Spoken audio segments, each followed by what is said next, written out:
Are you guys ready for this? I know that you're clicking it. I know you're ready and you see it. Are you ready? Look, Rob Liefeld is here. He's a creator of Deadpool. Are you kidding me? This is awesome. Look, I've talked to Rob many times before in person. I've actually never done a show with him on air before. All the times at Collider and all this other shit, never done a show with him before.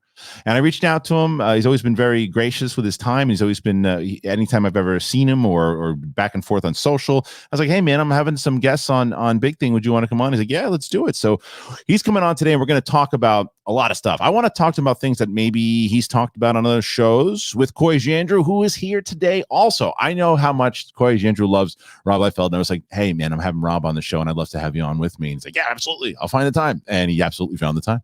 So Coy Jandreau is going to be here because I'm sure that they've had a conversation about Deadpool and how that all came to be. I don't know a lot of it. I want to learn that. But besides that, if you follow Rob on Twitter, you should. He talks about, like, he's like us. He talks about all the shit that he's watching. And even when I asked him off air, he's like, I'm watching Ozark. Me too.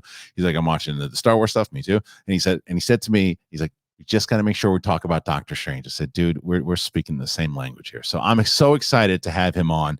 I've always been a massive fan of his, and I can't wait to bullshit with him. But before we do that, I want to make sure you guys, I'm just asking for a little bit of class. Just an ounce. That's all you got to do. Just an ounce of class. And that's all. And if you do it, then you've done your duty. You've subscribed. You have hit the notification button. All that. Don't forget about the Patreon tiers.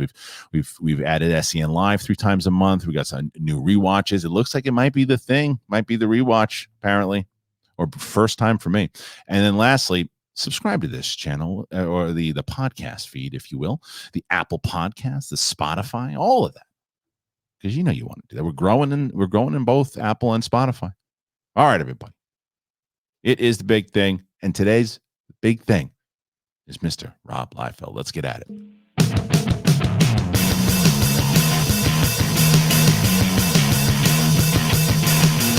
What's up, everybody? Welcome back. It's the big thing. Now, joining me, you've been watching our Batman rewatches and our Spider-Man talks, and you know this guy. It's Coy Jandreau. Coy, I'm pretty pumped, man. You remember when we were walking around New York and we were talking about Schmodown, and we were talking about, like, when we were doing the Spectacular, and I was like, you know what, I really want to be there. You know what, I really want to get there. It was Rob Liefeld, and I was like, we got to get Rob out there. And then finally, we got a chance to talk to him together on this show together. Every time, and he is as enthusiastic about everything as you think. So he's a perfect candidate for this show. All right. Well, as much as I love talking to you, I've talked to you enough, ladies and gentlemen. The one and the only, the creator of Deadpool. He is Rob Liefeld. What up, man? How are you? You guys, thank you. I'm not dead. You're talking about like he's still got a pull. He's still he can do it. Yeah, guys, I appreciate it. Thank you so much. Okay, guess what? What? FedEx is at my door. Oh my gosh, this is, ma'am. Do I have to sign, ma'am? Do I have to sign, or can I just say thank you? I have to sign. Go for it, Rob. I'm Rob. Go forth. Thank you so much. And what that is an introduction. A first for me ever. Okay, I literally, the FedEx car, I saw it pulling around. I'm in my cul-de-sac, and these people love me, but today of all day, they need a signature. They never need a signature. And my office overlooks my beautiful front yard, and you can't miss me. I'm right here. So sorry, guys. What a way to start a show. Anyway, getting back to the fact that I do have a pulse. You guys are, he's still so excited. Of course I'm excited. This stuff excites me. You don't understand. And thank you for having me on. Thank you for having me on the show. The FedEx delivery lady on the show. That interaction on the show, because that's why we do live, right? Here we are. So thanks and Coy, great to see you. Kristian, great to see you. Thanks for having me. Yeah, man. It was like, as I was saying in the intro, Rob, I know that we had just, I think actually the first time you and I had ever met was our late great angel above, John Schnepp, introduced us. Yes. Years and years ago. And we always, John. Yeah, he was absolutely the best. Yeah. And then I think that we used to start getting into a conversation because we're both like Star Wars fans, and we were getting into all those conversations, and we just never did a show on the air together. But I was, as I was looking through and saying, all right, people I need to talk to, and you're one of them. And one of the things I always wanted to talk to you about, and again, apologies if you guys talked about this on Heroes back in the day, but with the Deadpool both the movies, Yeah. the character in general. I don't really know the story on how you created him. I don't know the whole thing. Do you mind giving a breakdown? Trust me, I have to do it all the time. I mean, it comes with the if I do an appearance, always there's kids, parents, and the great thing is I don't have a cool like video set up like yourself, but I have a podcast called Robservations, and so I'm going to give you the bite-sized version of this. But I actually last year, because it was his 30th anniversary, I did a 5-part. I took the whole month of January because he really does. He crosses. You go 30 years with the character, you're gonna watch that character become a whole lot of stuff. But look, Deadpool was created out of necessity first, foremost, always. I had created a character named Cable. Josh Brolin appeared as Cable in Deadpool 2. He did a phenomenal job. I could not have been more thrilled. But in the comic books, Cable came along as I was tasked with turning this book around, which was really the honestly, it was the dog of the Xmen line. When you're lagging several 100,000 back from like the third place book, and there was only 4 of them, you got to do what you got to do. So I introduced my kind of futuristic super soldier Cable, and audiences flipped, and that earned me the job of writer. When I came on, they said, "Look, we want to change everything up, and we want to give you the full writer artist, but it's going to take a while. We've got to transition." It was my editor actually was very thoughtful to everybody involved. But when they finally said, "Rob, we're 8 issues in, we're going to give you your shot," I mean, that you're nervous. You're like, I got to land this plane. I absolutely have to land this plane. So New Mutants 98 is my debut as the writer. And that is why there is 3 brand new characters, Deadpool, Domino, and a character named Gideon, who could still see glory that we have not seen him achieve yet. But anyway, no, Zazie Beetz portrayed Domino in the movie as well. So it's great that New Mutants 98 kind of brought everybody together. But I tell people, because this is so fascinating to me, because again, I was talking to this on my own show the other day. Recency bias is driving me crazy. People will watch the Batman trailer with Pattinson and Matt Reeves and go, "Oh man, that's from this comic book that came out last week." No, it's not. That's not true. You're denying the people who rightfully did that work, okay? And because all you want is for what's in front of you right now to have mattered more than history. And history, history matters. And the reason I love talking about this is at the time I created Deadpool, my friend, Spider-Man had become as grim and gritty, almost unrecognizable, because everybody was trying to get that Dark Knight, Frank Miller vibe. Because, now the other day they're like, "Oh, Batman doesn't kill him." Like, I'm pretty sure in Dark Knight 2, he snaps a guy's neck and leaves him in the mud. So not sure where fandom falls on this, but Dark Knight was just, Superman and Batman threatening to kill each other. For real. It was Green Arrow's arm is torn off. He has to fire his bows with his mouth. Frank Miller. He changed comics forever, and people forget because it was more than 10 years ago. Yeah. But at the time, creators all wanted to now emulate this new. They knew that audiences wanted something a little more, I'll say, grisly, and so Todd Macfarlane had kind of done the bouncy Spider-Man that everybody loved, but now he wanted to do the darker version. And if you look at like the first year of Todd Macfarlane doing this, and it was a best-selling rendition of Spider-Man, but Spider-Man was dreary as hell. Imagine 6 issues of the dreary Andrew Garfield who walks through the portal, who's just like, "Oh, I'm so depressed, and no one loves me, and no one saw my movies." And like that is the Spider-Man we were getting, okay? Like heavy shadows. Todd cast a ton of just Spider-Man was always darkened in shadows. Mary Jane was dancing all night. She was out at the clubs in micro minis because Todd wanted to portray Mary Jane as sexy as possible, but she and Peter were having problems. The bottom line is, one thing Todd Macfarlane he's not funny. And he didn't write a funny Spider-Man. And the Spider-Man that I grew up with was funny. The Spider-Man in 1975, 1976, yes, I'm that old, people, pulling those off the spinner racks. He was always punching you, making a wisecrack. And that Spider-Man had been kind of tabled.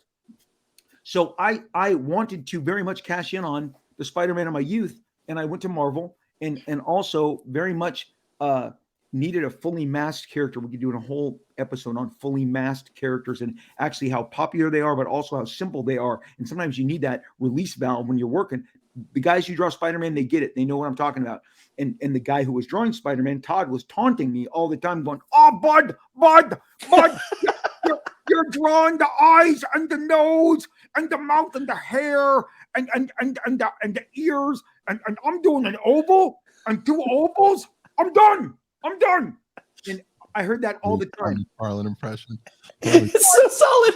Really So good. I decided to answer him. I said, I will see your Spider-Man and raise you a Deadpool. And if we put webs on him, if I draw right now markers and put webs, you're going to see the Spider-Man. But I went to Marvel. I said, I want the guy who's hunting Cable to be a mercenary along the lines of the Boba Fett that I grew up and loved. I never heard of a mercenary or bounty hunter until I heard of Boba Fett in my youth. That's awesome. And I said, but Deadpool is the Spider-Man I grew up with. He's the asshole, the smart ass. But I said, Deadpool is Spider-Man with guns and swords. And they're like, yeah, whatever. Cable is selling 1 million copies. We're good. Whatever you want to do, Liefeld, do it. And then I said, oh, by the way, because I love Wolverine so much, can I tie him into Wolverine's origin? And this is the end of the answer. Kristian, Wolverine was called Weapon X. And I said, is that X Roman numeral? I think it is, because he's, is he Weapon 10? And they're like, yes, that's it. I said, so Deadpool is Weapon 9 before they figured it out. And I had formalized all of this. Yeah. And this is the big bomb drop. Walking out of the Arnold Schwarzenegger, Danny DeVito classic Twins. Oh, yeah. Because you have genetically altered people in that movie, okay? Right? That's awesome. That's awesome. And when at the end of the movie, because I'm a longtime comic book fan, but I'm like, okay, we now know why they're twins. They were created in a lab. And I don't know if you remember that scene, but the doctor says, Schwarzenegger goes, well, how are we twins? And the doctor says, well, we when we created you, we used all the good stuff. Yeah. And Arnold says, I'm the good stuff. I'm the good stuff. And then Danny DeVito goes, but what about me? And the doctor goes, you were all the bad stuff. And Danny DeVito goes, I'm all the bad stuff. And then Arnold goes, you're the bad stuff. And the audience roars. And I'm like, Deadpool was the bad stuff. They hadn't made an omelet yet. They were cracking, eggs and burning them. And so Marvel went hook, line, sinker. Deadpool appears, New Mutants 98, sells out, blows out. And we already, at that point now, we're selling like 800,000 copies.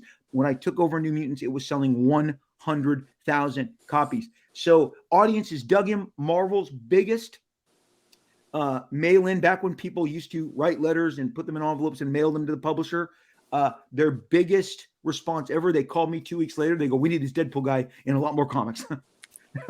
they're like, the audience loves him. And so we responded in kind, and that's the shortest I can give that answer. I love that answer, but did you know right away? Because obviously the passion and the idea of putting this all together, but did you know once it started, you're like, oh shit, this it's going to catch. It's really, this is. When I saw the pages colored up, I knew I had something. Look, Cable had really, you understand, New Mutants, they said, we're going to cancel it unless you turn it around. Yeah. And I was able to turn it around. And so, but still Cable in and of himself, they're like, I don't know that people are going to like him. He's kind of old. People don't like old characters, Rob. Well, why is his hair receding? And I'm like, well, because he's Bruce Willis on Arnold Schwarzenegger's body. I mean, everything I saw in film, I would just apply to my comic book page. Awesome. But Cable was, they doubted everything and it kept succeeding. So if you're asking me, did I think Deadpool was going to work? Yes. I thought Domino was going to work too. I never had great faith in Gideon and his green ponytail, but I had him there anyway. He completed my introduction. But look, yes, I knew what was going on. Look, I said to my friend the other day, so if I said it to them, I can say it to you right now on the air. I'm kind of a comic book savant. I figured out myself and what makes me tick and why I look at things the way I do. And I'm obsessed with predicting trends. I'm obsessed with, if something's working, I want to go all the way into that, and I can generally source it really well. But I have had a great track record of anticipation. I told my son, I go, he was, calling me some name, and I said, no, I'm an anticipator. That's what I am. I'm an anticipator. And so I anticipated a need. We fed it. It rocked. Now, that said, because Deadpool was on toy shelves, this is what people don't understand. Deadpool was on toy shelves in the big box stores, Target, Walmart, Toys R Us, KB Toys, all across the nation a year later. And so was Cable. So now he's on toy shelves. And a lot of people tell me my first encounter with them was on buying him off toy shelves. I mean, this was not just comic stores. I'm talking if you took little Billy down the aisle in Target or Walmart, those toys, X-Force toys, Deadpool toys were there. Then eventually he gets into video games. And where Marvel gets all the credit for keeping him and making him as relevant as he became prior to Ryan Reynolds, making him a global phenomenon, is he was in 4 straight games across 4 years, about 2007, 2008, 2009, 2010. Marvel just kept dropping him in and making him the most important character in each game. The Lego Marvel game, when it finally launched, I think that's 2013. I get a call from an executive at Warner Brothers. I will not reveal this executive's name, but I could not believe this. I'm like, hey, what's up? We haven't talked in a while. Yeah. How you doing, Rob? Phony. Hey, here's why I'm calling. Do you think you could give me the code to unlock Deadpool? Because my kid wants to get to Deadpool in this Lego game. He's the ultimate unlockable character. Will you provide that for us? And I said, I don't have that access. Lego didn't give. Oh, okay. Hey, man, hope things are good. Bye. Click. And I'm like, dude, I had like the second in command at Warner Brothers calling me to see if I could hook his kid up to get him. Because once you had to reach the end of the Lego game, you unlocked Deadpool. Not at level 4, like level 14. I mean, you had to really. So people think I have the cheat codes for this stuff, right? And look, Warner guy, if you're still there, I would have given it to you. If I had it, I would have given it to you. I didn't have it. So well. So speaking of the movies, though, I got to ask you this because this is something because listening to you and even following you on Twitter, you can tell you're a massive movie fan, and then hearing all that stuff about like even what you said that Bruce Willis on Schwarzenegger stuff, stuff that you were doing. So just to bring in some heartbreaking moments in your life, or maybe it wasn't, but when Deadpool starts to really get really popular and the comic book movie starts to boom, and then they're like, hey, we're going to put him in a movie, and it turns out he's in Xmen Wolverine. Right. And so at that point, do you lose your fucking mind when you see what they do to him in that movie? I was very disappointed, but I knew that they were mistreating him a year out. And so braced yourself for it. I begged them to do an after credits with him in the mask coming out. I was literally 6 weeks before it premiered. And they were already freaking out because the movie had leaked online, and they estimate that cost them hundreds of millions of dollars, which I think it probably did, because so last night, January 27th, was the date that they released the promo shot of Hugh and Gambit and Ryan Sabretooth. It was a really memorable, iconic shot that really held a ton of promise. And Ryan is in his red tank top, Hugh Jackman's in his white tank top. It's a great scene. I put that up because it was 13 years ago that they put that out to get people juiced about, what was coming in May. And I went to a convention that weekend. I remember that 2009, I went to a convention in Arizona, and that shot, people were freaking out. Oh my gosh, the anticipation was there. Well, then the movie leaks. I actually am on the lot with the executive that's running everything 6 weeks. And I said before, and we know they can shoot things. And I mean, they're editing No Way Home as it's in the theater. Right. Like they're uploading new. I mean, they can do this. They can splice stuff so fast. And and after a year of being told, I was told over and over again, Gambit is the most important character in this movie. You've got way too much focus on Deadpool. I'm like, man, you do not go to message boards. You do not know what you're talking about. Like Deadpool needs to be your priority here. I said, go to the soundstage. I'm literally, because obviously if you've been to the Fox lot, you can't throw a rock and not hit multiple sound stages. So I said, go to the soundstage today. Have special effects. Have them do a mask overnight. Okay. Get a guy to come out of the shadows with a gun and a katana. You'll get $200 million in screaming fans. Let that be here. And they're like, oh no, we have a really funny, after credits where the head is crawling. I don't know if you remember this. It's god awful, terrible. But like this is an era where they just didn't know what the hell they were doing. Right. Absent Hugh Jackman's charisma and dedication to those films and that character, that those movies would have broken against every rock I mean, on the shore. I mean, they really, they really righted the ship prior to Deadpool with Days of Future Past, which I will go down in the mud wrestling with you. What a great, awesome movie that movie is. They were getting things right.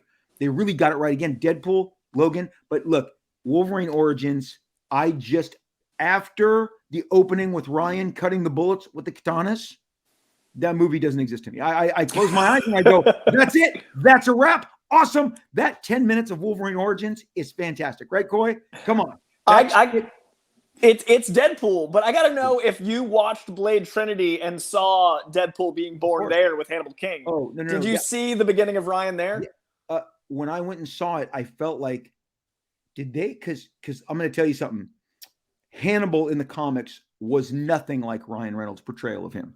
Hannibal in the comics, who was introduced in Tomb of Dracula and then went on to encounter Blade, was this kind of grim, not a snarky, funny guy. But so, yeah, when I'm watching Ryan, and I think that's when the New Line guys who had the rights to Deadpool at the time talked to Ryan about it. But when Ryan was announced at Deadpool, like let's go to that. Like when Ryan was announced, it's like, oh my gosh, they stuck the landing. This is going to be huge. And then, yes, to how do you sew his mouth shut and give him the Merc with the mouth, the character? It's like blinding Cyclops. Like, so, what are you doing? You know what? I'm going to tell you, Kristian, about a month, 5 weeks, 6 weeks before Deadpool 2 came out, David Leitch had me over to his, the director of Deadpool 2 had me over to show me. He goes, you're going to get a kick out of this. They had told me like in February of that year, because they showed me a rough cut. They go, we haven't done the after credit scene. You're going to dig it. And he showed me how Ryan goes back and basically eliminates that movie. Deadpool goes back to correct the timeline, right? So in my mind, I'm like, you know what? Ryan in the tank top, slicing, because you got to remember the trailer for Wolverine Origins. Again, so much promise, okay? Yeah. And when he is jumping over and slicing the bullets in half, you're like, they're upping the Matrix, because everyone was out trying to outdo the Matrix still. Like, we can slow things down and we will slice a bullet with a blade. And you're like, oh shit, this movie's gonna rock. And then you go, what? Oh, I anticipated awful. And the thing that to this day, and I do this on stage whenever I go to shows, because it has to be done, full figure. I stand there and I go, here's the thing that when something takes you so far out of the movie, when he steps forward with his mouth shut and these blades come out of his forearms, these giant katana blades, but they're like 6 feet long. And you're like, how does that retract back up your arm? Because then that locks your elbow. So you walk around like this, because, how are you? That blade is too long. If you retract it, what's it going up to your bicep? And now you got, the whole thing was so poorly constructed that I just went, I don't understand. How did that come out of him? And does it melt on its way back in? And then it just doesn't make sense. Were you at the premiere for that movie? I was not. Okay. But let me tell you something. Here's the great thing. After all my warnings, after all of my cautionary, like, you guys are like, dude, Lauren Schuler Donner calls me 6 weeks after Wolverine Origins, and they say, we need you in our offices. We are going to do a Deadpool. We know we have something good here. We screwed it up, and we want to make it right. Good for them. And we want you in the room. And suddenly now, after not being taken seriously, I am sitting at a table in the summer, in August of 2009, with 15 people writing furiously about, what is it? They're like, who should be his girlfriend? Siren or Vanessa? Vanessa. I go, Vanessa. Okay. Siren's out. Okay. Should Cable be it? No. I said, I said this to them. I feel so bad. I'm betraying Cable, but Ryan needs his own movie to get everything in there. And Cable in the first movie will only complicate things, make it clean. And then they're like, well, what's this? And should we do? And I jammed with them on 2 consecutive story meetings. And then, you know what? I think it was about 3 months later, they announced that they hired Rhett and Paul, and Zombieland had just come out. Mm-hmm. And I literally fell off my chair. I'm like, oh my gosh. Because Zombieland 1 is so genius, right? Paul and Rhett are phenomenal. And then, literally 6 months later, I read that screenplay and I'm like, so we're making this movie tomorrow, right? I mean, it's like what if Quentin Tarantino in all his at his peak, Tarantino walked in and said, "I got you. I can do this. It's R-rated. You know, it's told out of order. It's non-linear. It's so Tarantino, but the language, the relationship, but the heart, I just thought it was a no-brainer. And then it was literally kick the ball down for 6 years. Yeah, because you're talking 2009 here at this point. So and the movie comes out 2016. So when it finally, and it's great. And by the way, it's a great story to hear because you don't get that a lot of the times where a production company will call up and say, "Hey, we messed up, man." Like sit down, and the fact that they take the creator. Well, you know where it is actually happening right now. My daughter is a massive fan of the Percy Jackson books, right? And so and they didn't listen to Rick Riordan, I believe. So they didn't listen to him at all in his for his input in the movies, and they came out very similar to what you were just talking about. And now he's writing the scripts for the TV show.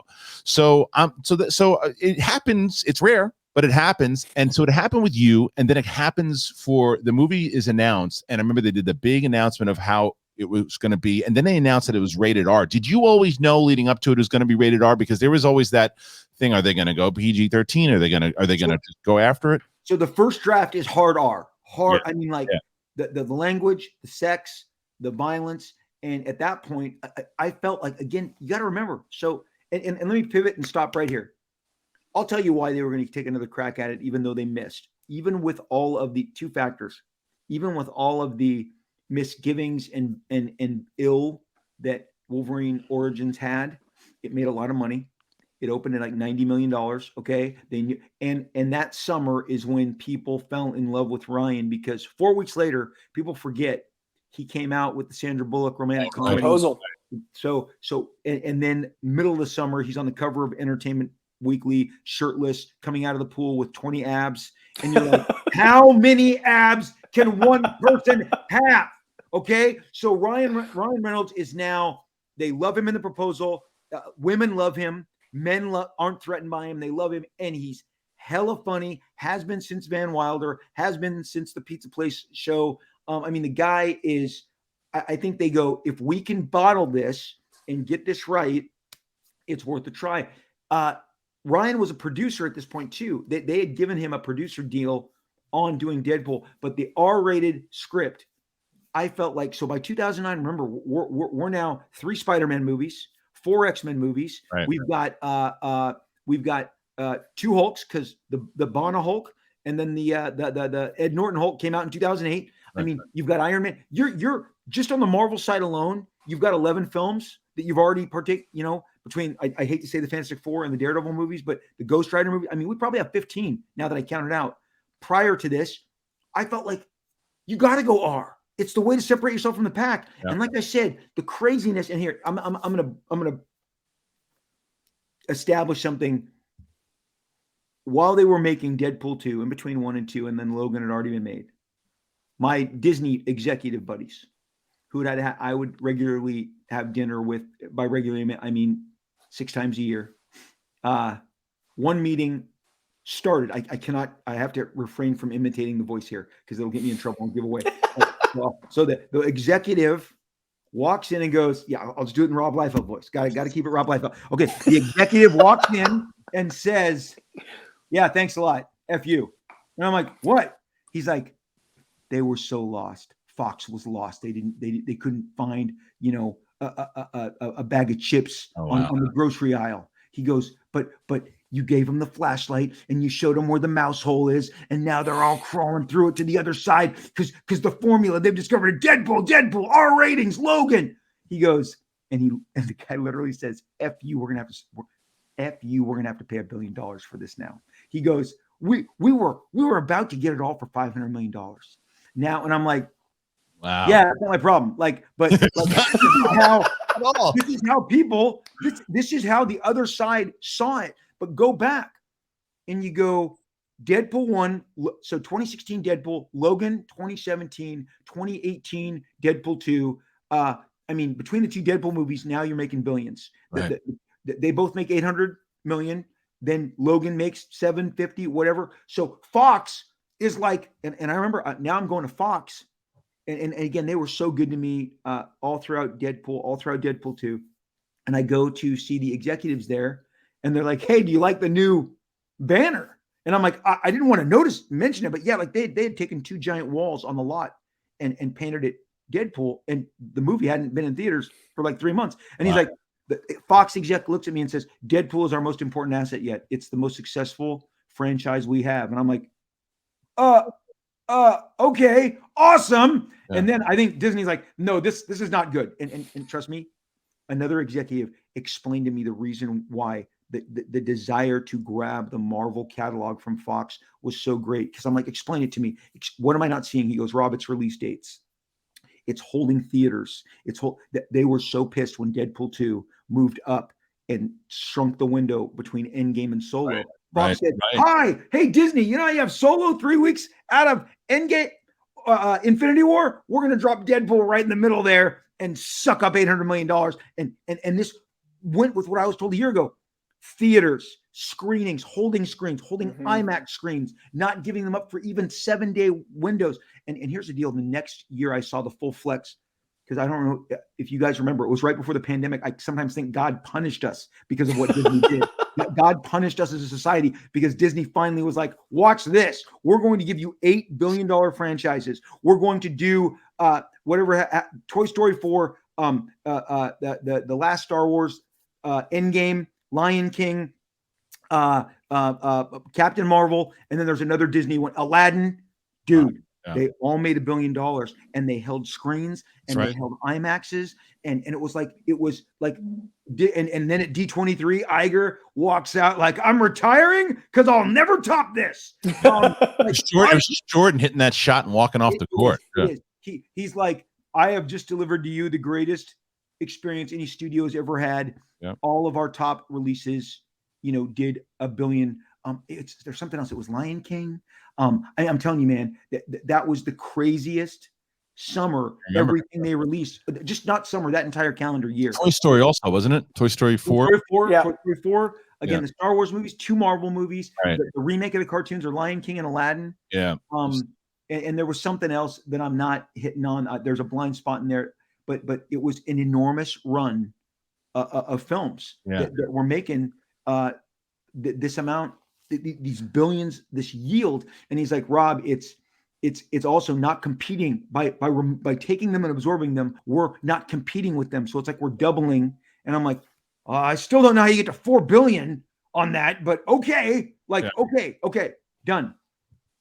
I know I wandered here. I've gone way off the rails. Bring us back, Kristian. So while we're on $1 billion Marvel, I've noticed a lot of life imitating art when it comes to Deadpool. So you've got a very dark, dreary Spider-Man, Deadpool movie works out. You've got a very dark, dreary Deadpool, Ryan Reynolds movie Solo works out. We've got a very dark, dreary time with Fox over at Disney. And now theoretically, we do have Deadpool entering the Marvel Universe as an R-rated character. So that's 3 going on 4 times Deadpool in his R-ratedness has saved an entire entity if you count X-Force originally. And I want to jump in there though with you, Rob, because when it comes to that's the thing though with Disney, and I know you have a relationship with them. Does it make you nervous that Deadpool's over at Disney? Because with Fox, it was balls to the wall. It was that character that you created, and it was the guy that is that hard R. Are you think that we're going to get the same? We're going to get the same guy that we've seen the last 2 movies? So, okay, to answer your question, let me look right into the camera. Am I nervous? Yes. Yes. Fair. And that of course I am. Dude, I look, man. I don't know what's going on. And that answer actually set off my dog. So now if you hear my dog, I yelled too hard. I scared him. But the thing is, of course, look, here's the deal. Okay, when I said like I'm a comic book savant, like it was the minute I saw the trailers for what they were coming out with it all got bumped on the schedule. But the bottom line, 2021 was everything they gave you was born of the 1970s. Shang-Chi was introduced.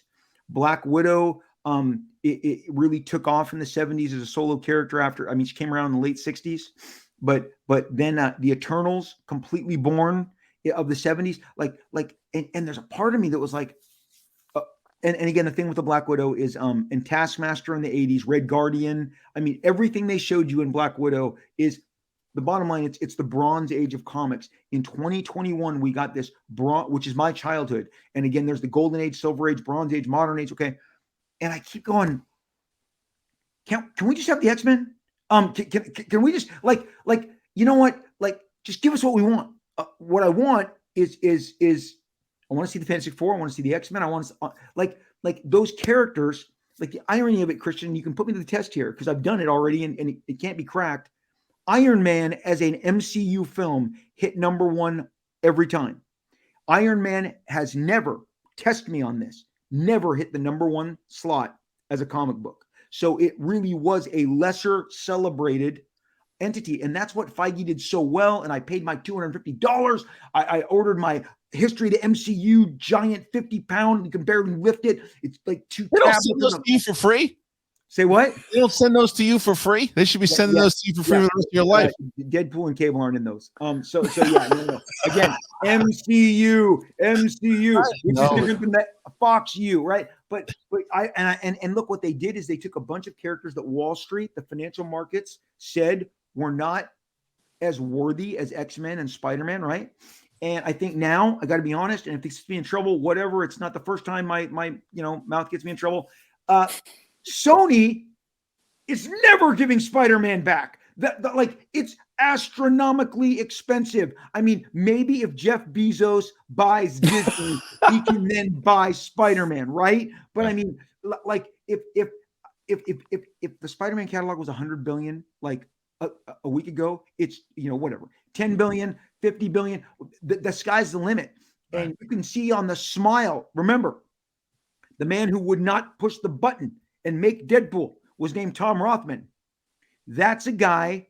It's like he didn't utilize his quarterback right, and he got fired. And now he's gone to the next NFL team, and he's like, I'm running the offense the way it's supposed to be run now, and because he gets it now. He's like, we have access to the Spider-Man world, right? And the Venom movies do $1 billion. Mm-hmm. The Venom movies do $1 billion. Crazy. Okay, so now you've got like anybody you go online and all. When's the Maguire Garfield movie? When's Garfield gonna fight Venom? And it's like, wait, when did Tom Holland like disappear?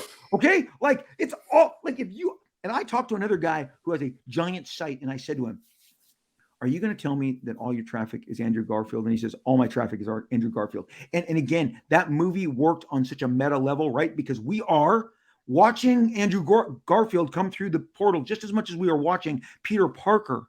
And the restoration for Andrew Garfield, I think, resonates with us more than the rest. Because we're underdogs. Like, comic fans are underdogs that want the redemption. Him going Spider-Man 3 is us going like, yes, that's how I feel. And so when he saves Zendaya and he's feeling it in the moment, we're excited for Andrew Garfield more than we're excited for Peter Parker. It's weird. It's into the metaverse. That's what that movie is. We are all now living in the Marvel universe.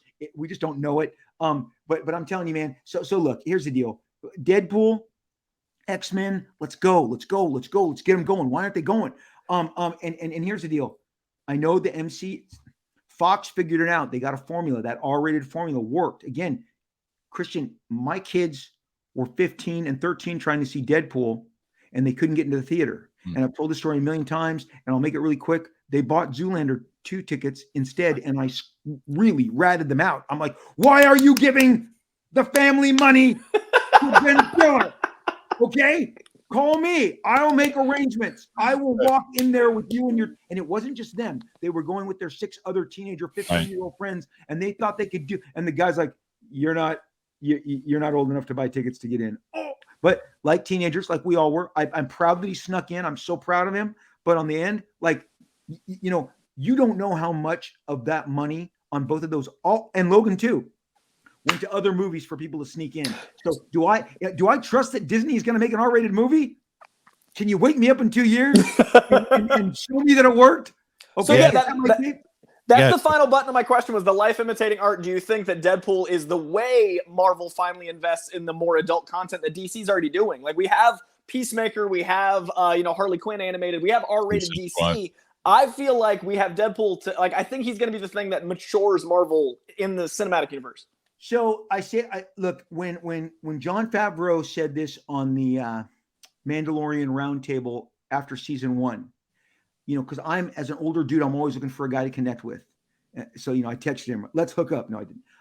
But he said this on the round table. He's like, look, man, because I had a studio in the 90s full of young 20-somethings when I was late 20 or early 30-something.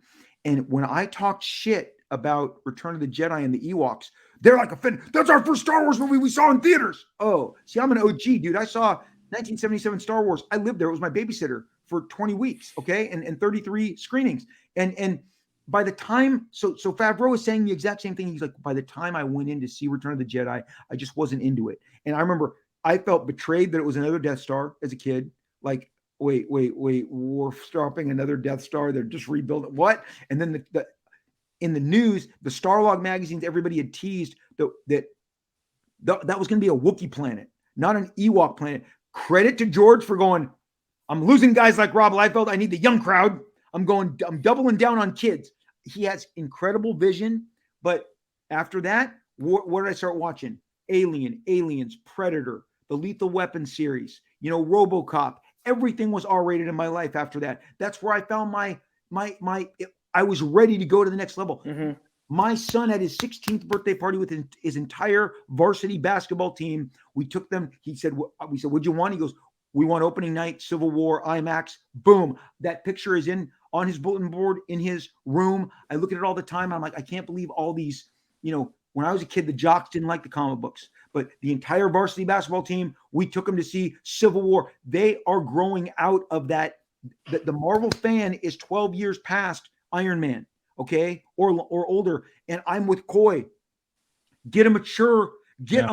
Because you balance it. You can have both, just like the comics. Well, but that's why I think everything that scratches as you mentioned, Coy, Peacemaker, the Suicide Squad, these types of things, because that's why I'd asked you off air about Peacemakers, because there's, whether it's Peacemaker, whether it's The Boys, there's that thing that you guys really did first, but they've taken that and it's working, right? So that's why, with the success also, we already know the success of both Deadpool films, but with the success now of Peacemaker and the success of critically, at least, with the Suicide Squad, then maybe that they take a shot by doing it. But you mentioned, I think Deadpool's the guy. I think so too. But Rob, you mentioned a lot of stuff inside of there though about Xmen and Fantastic Four you had mentioned. Yeah. So let's pivot and let's go to Doctor Strange. Let's go to yes, because there's so much shit that could happen in this movie. There's rumors that Tom Cruise is going to pop in as Iron Man. There's rumors that you're going to get a variant of Reed Richards in there. What do you want to see in this movie? What do you think should happen if you were, advising for what you'd want to see? Is there a better time to promote Deadpool than this movie? I don't know. But besides that, we've all heard the rumors. Here's the deal. Let's talk about this. You work in the business. I work in the business. Here's the deal. You all know. I want to know, have either of you been caught trying to sneak into a screening of Doctor Strange 2? That's what. Okay. See, they are testing the shit out of this movie. They're testing it right now? Oh, wow. Yeah, but they know my face. They are testing it. Should have dressed as Deadpool. Well, I should do that. I should do that. The thing is, they're testing it. It's all getting out. We're all guilty of hitting those hashtags. There's always that one guy, because here's how I know. When Deadpool, both films did fan screenings, I would always hit the hashtags to see who was leaking. And I'm not looking, I mean, they're masking their identity behind a screen name, but I'm like, if the information is spot on, that guy just walked out of that screening tonight, okay? Because I knew when the fan screenings were going on, and so you're like, so we're all hitting those hashtags, and I'm like, oh crap, they're showing this. People are seeing this. Oh, I mean, I think it's safe to say some of the stuff you just said, that's out there. It's happening. It's been seen. And so dude, give us lots of that, because here's where I'm caught up in. Disney, my buddy in the business couldn't believe it when he's like, no. Sony gives some of that money on theatrical to Disney. It does not. That is not true. They keep every damn penny. That's the trade-off for obviously Holland being in Infinity War, Endgame, right? We know this. That's the trick. Sony doesn't get any of that money. Disney doesn't get any of that No Way Home billions. And so I'm sure the Disney stockholders are like, so our next one's going to be as special as this, right? Because again, Sony's like, we're going to campaign for Best Picture, and it's working. Yeah. The town is considering it. Like, oh, that was because Coy and I, we were there that premiere. I mean, right before the pandemic crashed us again. It was this kumbaya moment. Everyone, I mean, when I saw Dwight Howard on the carpet, I'm like, holy shit, is the whole Laker team coming? Like, everyone wanted to see this movie. Everyone was there to see Spider-Man. It was triumphant. So you know that they need Doctor Strange to hit multiple home runs. It's so that's why they're testing the crap out of it. And let's get back to, you want to know what I want to see? I want to see the break in case of emergency moves. You've got them behind glass. All the Fox shit is there. Break all that glass. Bring it all in. We want that. I love Tom Cruise. If he's in it for 90 seconds, I'll see it 3 times. Okay. You want me to see it 6 times? You bring some of that stuff in, okay? And actually, I know on some level, some of it is already there. I have just revoked every one of my passes just got revoked because I'm having a good time on your show. I am in a cuddle with my movie badges. It's over. It's over. I'm done. So, now, Rob, you and I talked like 4 or 5 years ago on air, and I said, what I want is Deadpool kills the Fox universe, because it was right as Deadpool 3 was ramping up. Deadpool 2 had just come out.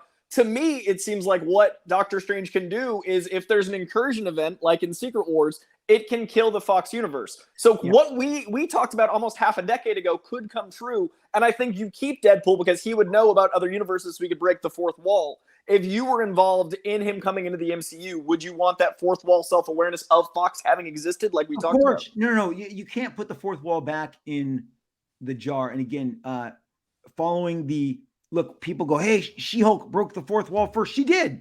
So when she does it, if she does it on the show that we're having coming up, yes. You know, there were lots of characters that broke the fourth wall. I'm not threatened by the fourth wall introduction to Deadpool because it's not what made him popular. It's just another tool in his bag. He should absolutely utilize it. Ryan does it so well. Joe Kelly put that in the comic with Deadpool, and they've already utilized it in all the first 2 appearances. I mean, look, everything's possible now. I mean, credit where credit is due. Lord Miller Into the Spider-Verse was genius. It was the first time my kids are asking me questions about multiverses and dimensions.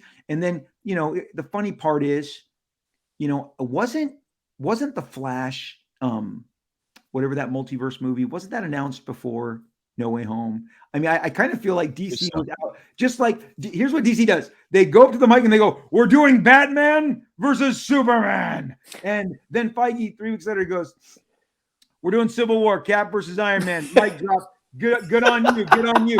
Oh, by the way, we'll get there first. We were walking out of the theater on one of our multiple local showings of No Way Home. And a family's like, and isn't DC kind of doing this concept? I'm like, they may have actually introduced it first in their comics. So, but in the culture we live in, if you see it first, they own it, right? So Marvel owns the multiverse. But I mean, I don't think you get No Way Home without Lord and Miller's, you know, excellent Into the Spider-Verse. But now that we've seen it in live action, come on, how many justifications can there be from, well, you remember back when they broke them and all the Spider-Man came in and Doctor Strange's like, oh, I didn't cover that hole up in Tunisia. And that one in New Orleans, I got there too late to close that hole. Someone came through. I mean, like, it's all there. The stage is set. Let's jam. I swear to you, I heard they did Batman's parents dying again in the Matt Reeves. I honestly, I may have to like cling myself. I don't want to ever see that origin again. If we have Pearls again, I'm so done with Pearls. I don't like we know. Batman's parents got killed coming out of the movie theater. Okay, Spider-Man got bit by. We know all the origins. We know. You do not need to show me Krypton ever again. His planet exploded. Done. Got it.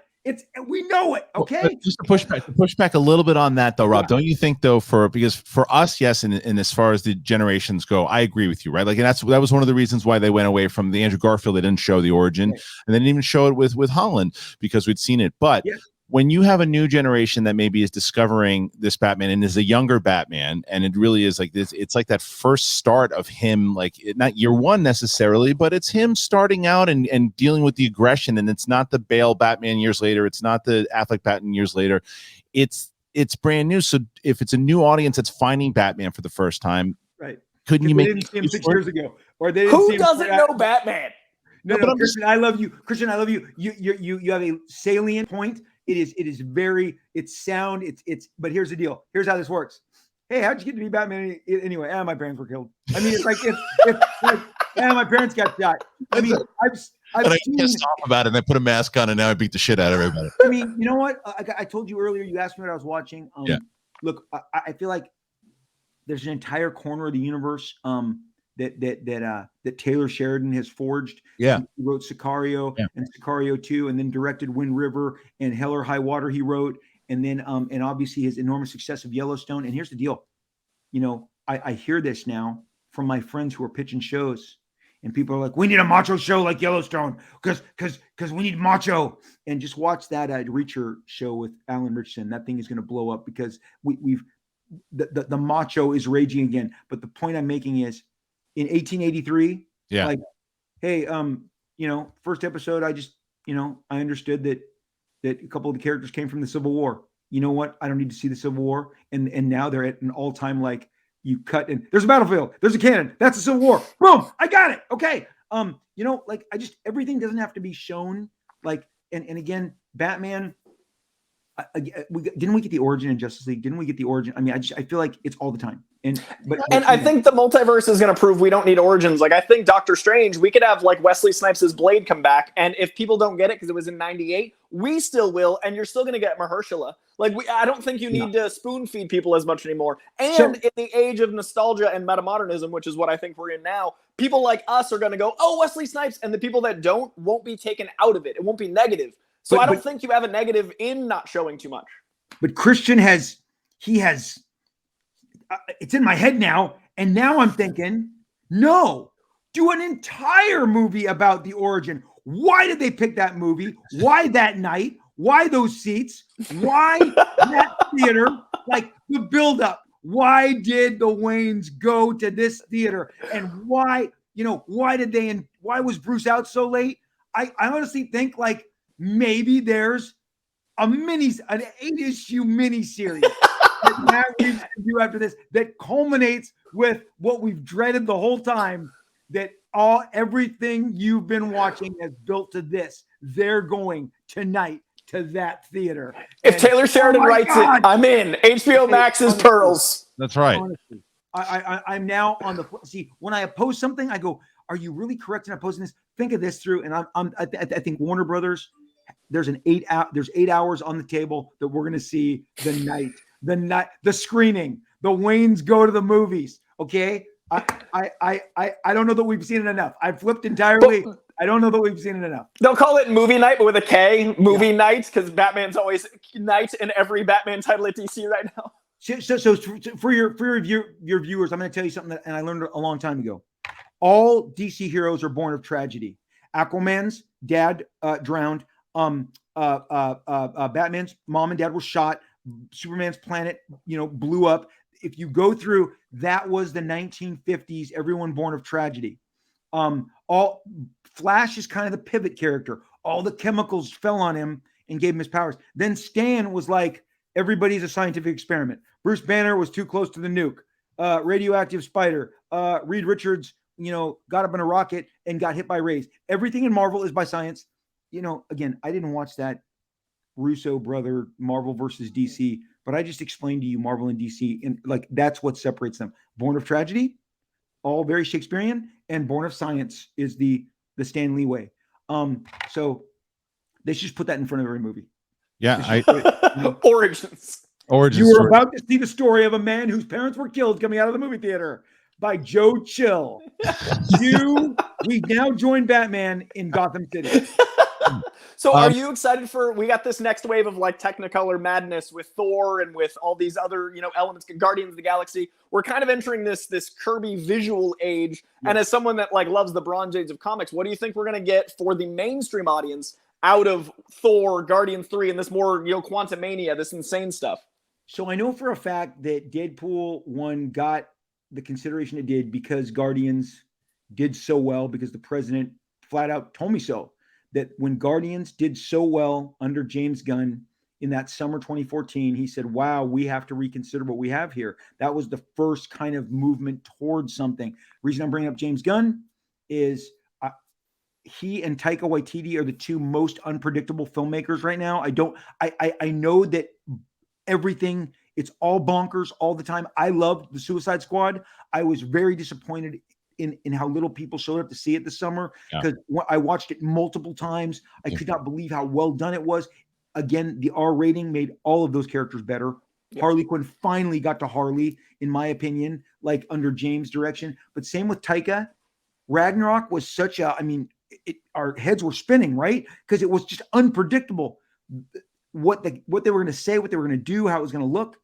So yeah, my most anticipated Marvel film by far is Love and Thunder. I cannot, we've only seen him take one crack at the Marvel universe. So, and again, with Gunn coming back and doing Guardians 3, look, I think the two of them are some of the most exciting filmmakers, and there's nothing that intimidates them. I feel like they kind of write their own rules. They don't adhere to any existing rules, which is why everything is so fresh. And look, those movies pulled it off. The Guardians 1, not an R-rated movie, but we all know the most audience pleasing. If it comes on at any point you watch it, you just finish it. It's so good. And again, I'm gonna get around to Peacemaker. It's just, that's a movie, that's a show I will be consuming on my own, and so I have to just kind of work out time in the schedule to come and consume it. But I hear it's great. People love it. Does it lean as hard into the R stuff? Oh yeah, it's insane. It's more than I expected on mainstream TV, and then I remembered it was HBO. It's impressive.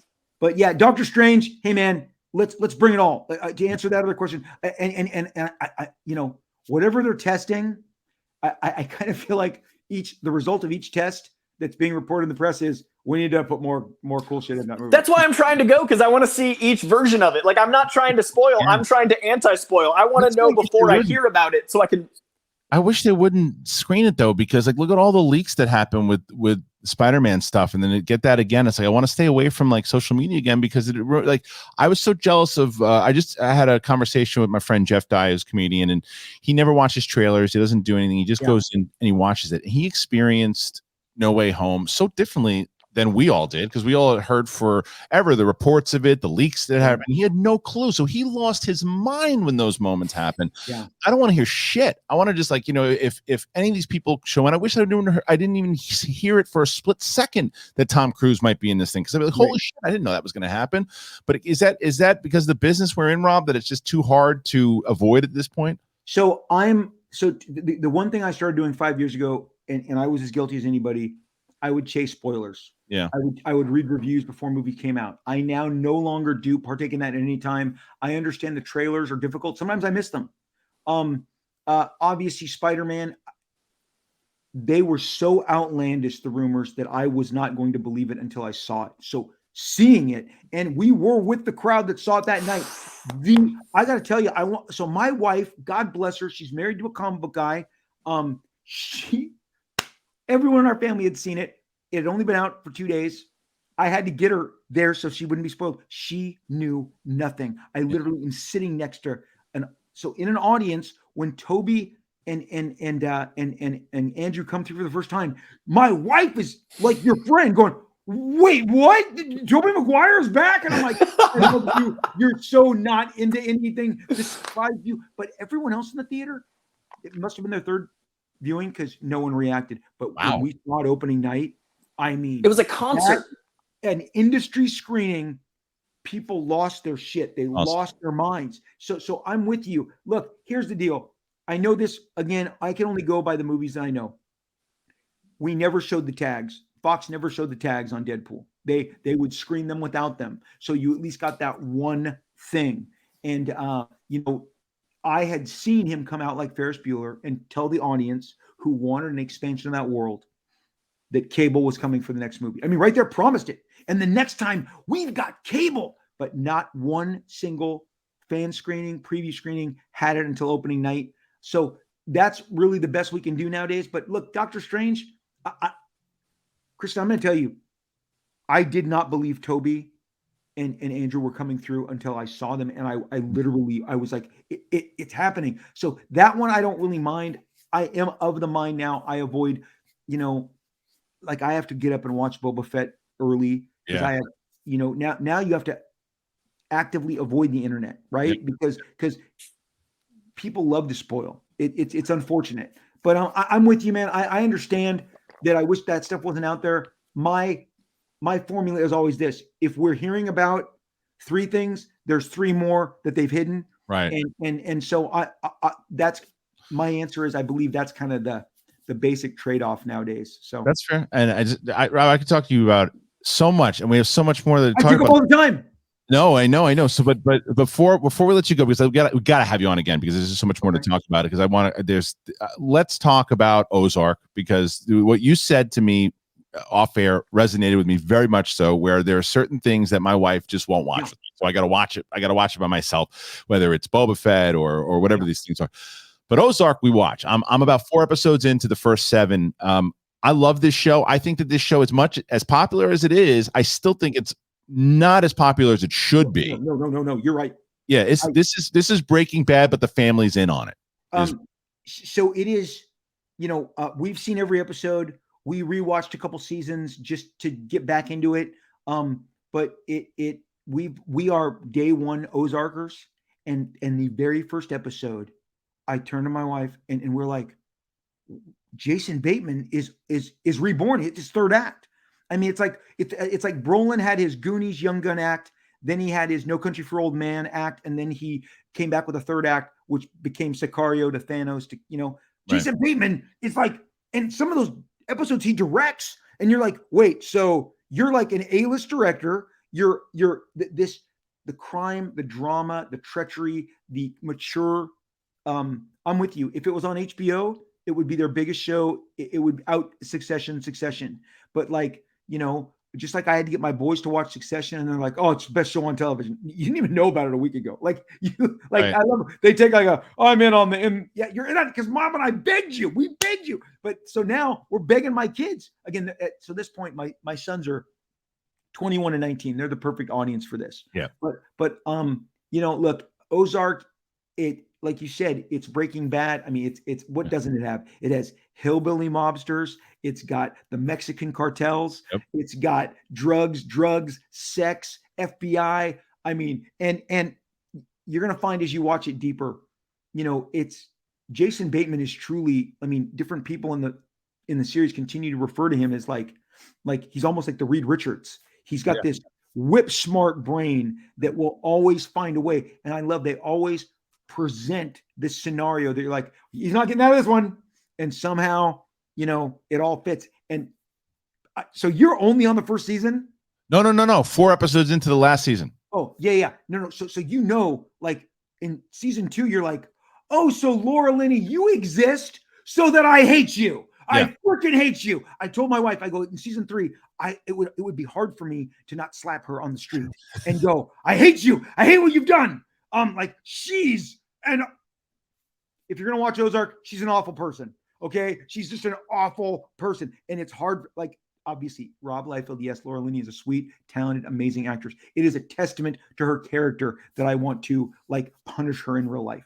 She is. Well, there is something about that character for sure. Even if you watch this last episode without spoiling anything for anybody, I feel like the daughter is really starting to. There's an episode where I'm at where she's in the park with someone else and she's talking to someone, and I'm like, wow, you might as well just been Laura Linney deepfaked right there. Because it's the same character. No, but the sins of the father. Yeah, it's all coming out. It's all of that, and it's the way that they play, and it's the corruption of all of it, and it's like. It's a brilliant show. Coy, have you watched any of it yet?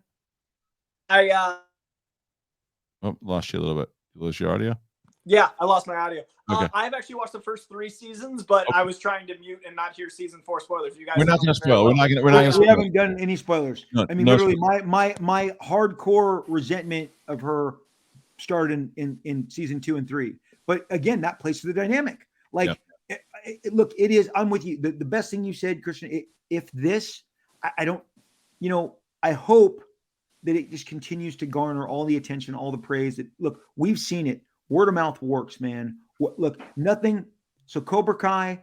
I'll be honest. My buddy was a first adopter YouTube, and for 2 years, why aren't you watching this, Rob? This show was made for you. It's made for you. It's made for you. And I'm like, it's on YouTube. I'm never watching it. Like YouTube television. I watch YouTube. Yeah. But I'm not signing up. I'm not buying a membership. It's not happening for me. Like it's a bridge too far for their TV platform that no longer exists. But the thing is, the minute it got on, Netflix, and we all experienced it, and that show had been around, and obviously there are millions of eyeballs on YouTube, millions. Yeah. But it moved to a different platform, and you watch Ralph Macchio go from 80 followers to 3 million because now people are discovering. It's fun when stuff gets discovered. Yeah. And I again, getting back to Peacemaker, which obviously I've seen all the Gunn stuff. I have to absorb. You'll love it.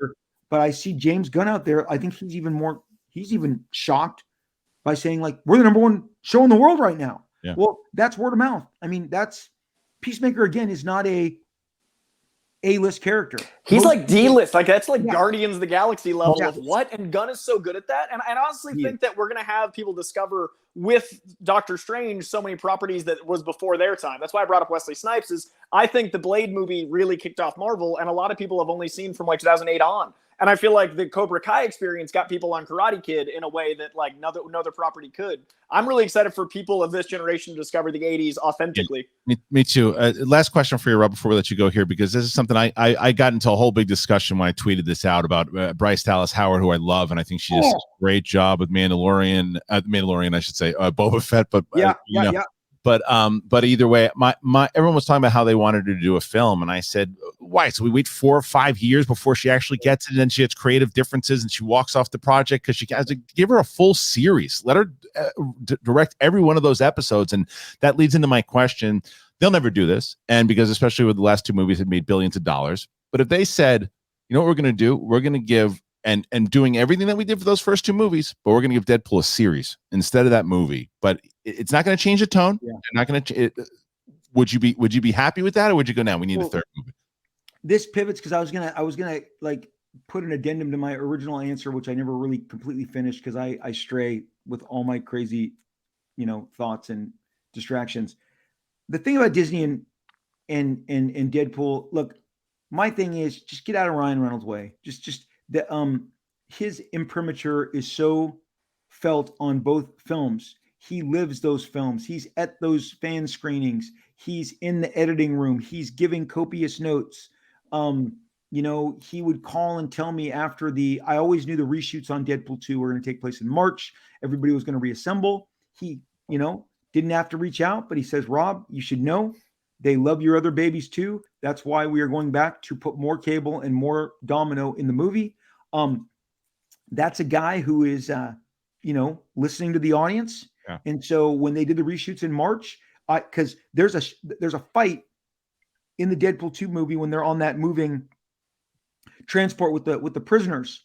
And that's when I was on set watching that originally. That's cool. Well, we saw the reshoot. Domino wasn't on that truck. She wasn't fighting. She was in the middle of the 3-way fight. Certain characters had different fates. And it was like, but they expanded roles. He is just always listening. He's always, the guy is Deadpool. He's taken over the role. He is as irreplaceable in that role. I don't envy them replacing Wolverine. I think that's a really difficult recast. They're probably wise to avoid it as long as possible. But if he wanted to do that, any way that he wants to see what happened since Disney bought Fox is he's found other outlets. Free Guy is completely Ryan running free. He grabbed that property. He shaped it into what would become this another monster breakout for him. He's really, you've seen with his maximum effort company and his advertisements. That Valentine's Day Match.com with Satan. Ryan he's a creative genius. And I'd just be happy to know that they would just be like, look, we're busy trying to get people to pay attention to the Eternals. Okay. You're on lock over here on Deadpool. Just go do that. Do whatever.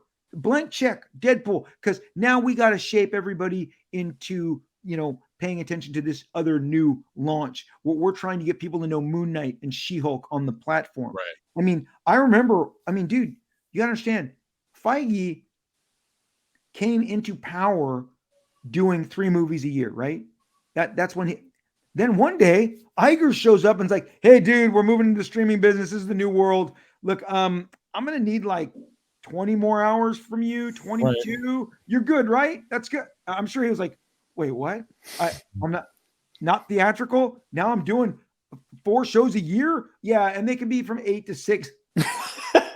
I've always been like, how did that go down? I know how that went down. Like, here's a new contract. But the thing is, with Deadpool, just let Ryan go, man. Like, and here's the deal, dude. The truth be told, I'm not getting any younger. Ryan's not getting any younger.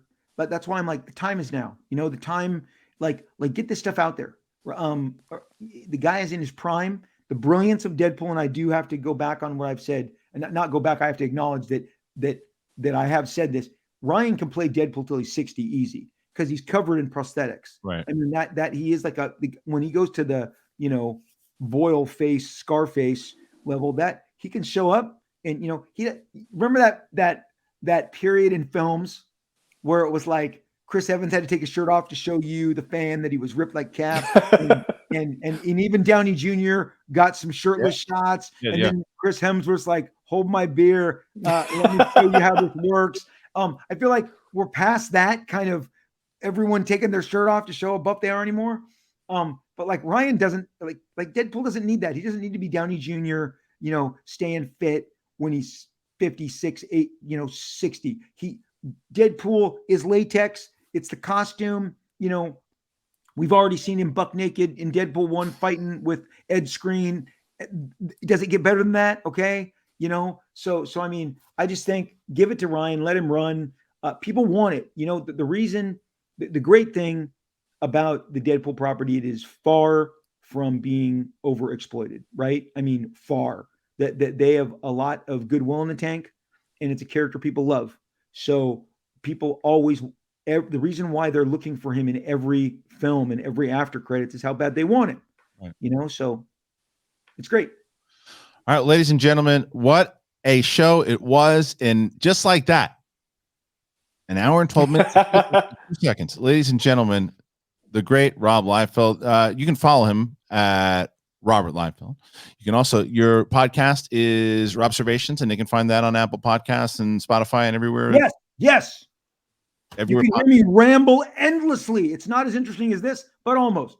Well, I would. I'm definitely going to be listening. I love listening to you talk. I'd love to have you back on and talk more because we didn't even get into the Mandalorian or Boba Fett or any of that stuff, and I'd love to talk to you about that eventually too. That's awesome. Look at that. Bryce Dallas Howard owned everybody this last week. I could not believe how many shots I just paused and looked at the frame, that elevator scene, the lighting, all of it. All of it. She's amazing. So, really hey, thank you for having me on, Coy. Thank you. Great seeing you. You guys have a great rest of your week. Next time we'll talk more profit with Jake, man. I'm excited. I'm ready. We got so much more. I'm coming back. So much. Please do. Ladies and gentlemen, Rob Liefeld, Coy Jandreau, everybody, and make sure that you check out everything we got going on here. As I mentioned to you before, please subscribe, show a little, will you? And hit the notification button. Don't forget about talking about podcasts. You Apple Podcasts right there, Spotify, all of it, ladies and gentlemen. That's the big thing. It's me. It's Rob Liefeld. It's Coy Jandreau. We'll see you next time.